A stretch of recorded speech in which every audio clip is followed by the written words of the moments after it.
राज्याचे मुख्यमंत्री म्हणून गुरुवारी सायंकाळी देवेंद्र फडणवीस तर उपमुख्यमंत्री एकनाथ शिंदे आणि अजित पवार यांनी शपथ घेतली।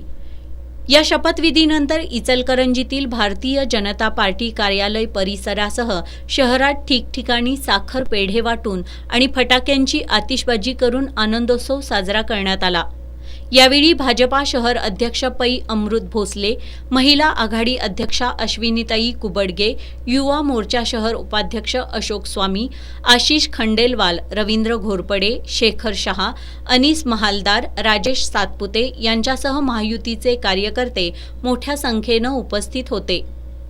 राधानगरीत भाजपाच्या वतीनं मुख्य बाजारपेठेत LCD स्क्रीनवर शपथविधी सोहळ्याचे थेट प्रक्षेपण करण्यात आलं। शपथविधी सोहळ्यानंतर फटाक्यांची आतिषबाजी करण्यात आली। शिरोळ तालुक्यातही महायुतीच्या कार्यकर्त्यांनी जल्लोष केला। चौकात चौकात फटाक्यांची आतिषबाजी करण्यात आली। काही ठिकाणी साखर पेढे वाटून आनंदोत्सव साजरा करण्यात आला।